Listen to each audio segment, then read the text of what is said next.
في السيرة النبوية في حكاية عن امرأة مريضة بالصرع قابلت النبي عليه الصلاة والسلام وطلبت منه انه يدعو لها بالشفاء، فقال لها أتصبرين ولك الجنة؟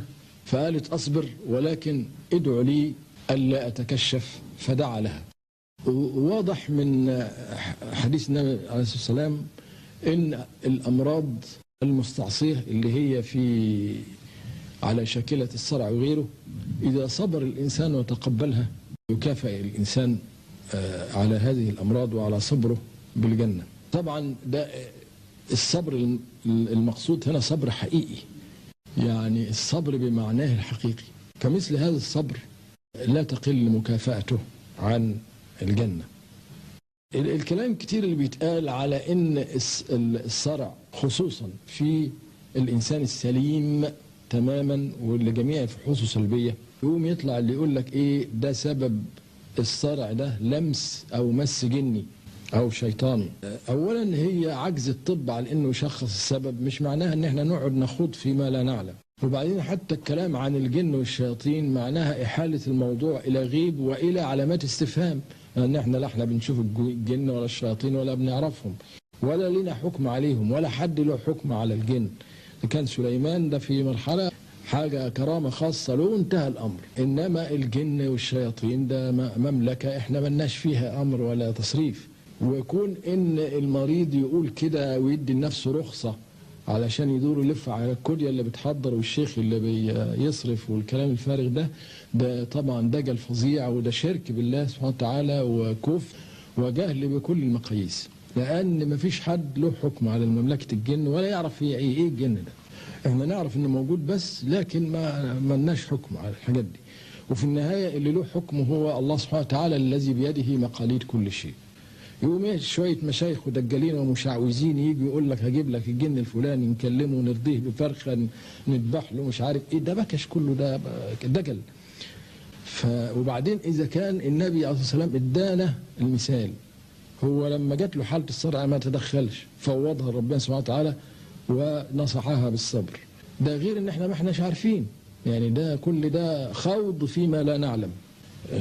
بدليل ان فعلا الصرع بيجي باسباب، احيانا بيجي باسباب معلومه، يعني زي الورم، ورم حميد او ورم خبيث او التهاب او خبطه او تمدد شرياني او بيبقى معلوم السبب. حكايه ان الناس تعمل نظريه وبناء على النظريه يروحوا يدوروا يلفوا على الدجالين، يعني من ناحيه الاسلام ده مرفوض تماما. موقف الإسلام من المرض إن الإنسان يلجأ إلى الأسباب، يتداوى بالأسباب، مش يخوض في الغيب، لا بالأسباب.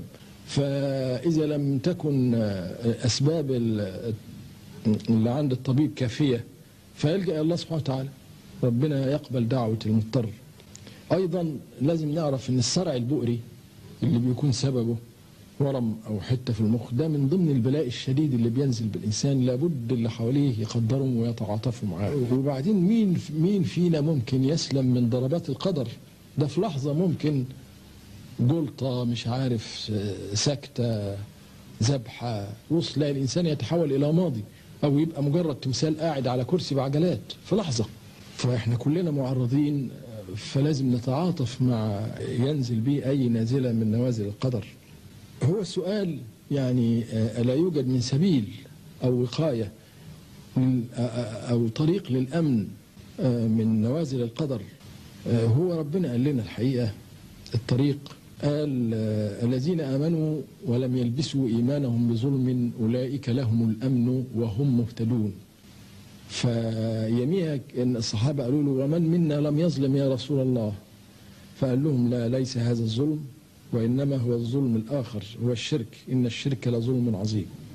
إذا الإنسان سلم من هذا الظلم يعني كان موحدا، يعني أهل التوحيد بالكمال والتمام محفوظين. الشرك بالله ظلم كبير، لأنك أنت بتاخد من ربنا ملكه كله وما خلق وما صنع وتسنده إلى شخص آخر، أو تدعي إن ربنا اشترك مع واحد عشان يعمل الكون. المسألة التوحيد، أن يكون الإنسان على كمال التوحيد وتمامه، دي حكاية كبيرة مش سهلة. في الحديث القدسي ربنا بيقول لا إله إلا الله حصني فمن قالها دخل حصني. ومن دخل حصني أمن عذابي. هنا كلمة فمن قالها دخل حصني مش المقصود بها يعني يقولها لسان كده، لا، ده لازم لسان وفعل وعمل وحياة ومنهج وإلى آخره. المؤمن العارف حتى إذا لجأ للطبيب بيلجأ له وهو بيقول يا رب دل هذا الطبيب على يعني حيلة تشفيني، أو إذا خد الدواء برضه يقول لك يا رب اجعل فيه الشفاء، يعني لا يسند الشفاء إلى الطبيب ولا إلى القرص، ما بيقول لي يا رب اجعل فيه الشفاء.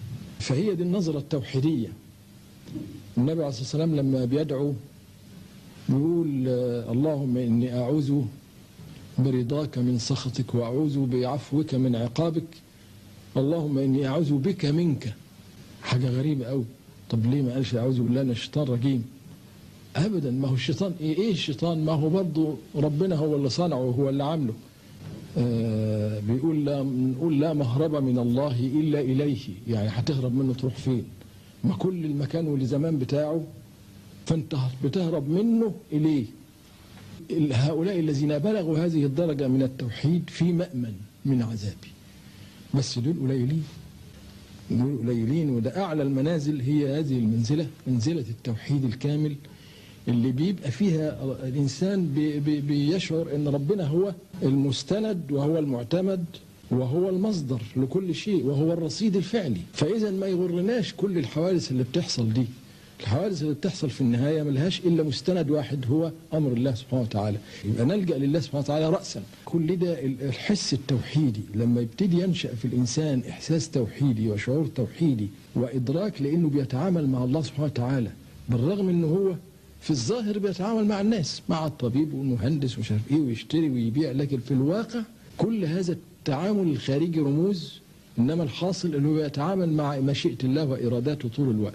فلما بينشأ هذا الحس التوحيدي بيبتدي الانسان يحس انه في جمعية مستمرة مع الله، حتى لو كان مضطرب في حالاته مع الناس وبيقابل ويسافر ويروح ويجي، لكن في الواقع هو بيتعامل مع الله سبحانه وتعالى من خلال كل هذه الرموز. إذا وصل الإنسان لهذا الحس التوحيدي بيبقى في منزلة عالية جدا، وربنا بيقول بقى أهو ده لا إله إلا الله حصني فمن قالها دخل حصني ومن دخل حصني أمن عذابي. فهو ده الحصن اللي وصل بهذه الدرجة، يبقى دخل للحصن وبقى في مأمن لا تزلزله الزلازل ولا تحركه النوازل على رأي الجماعة العارفين. كم واحد بيبلغ ده؟ لكن هي ده الوقاية الحقيقية من كل شيء.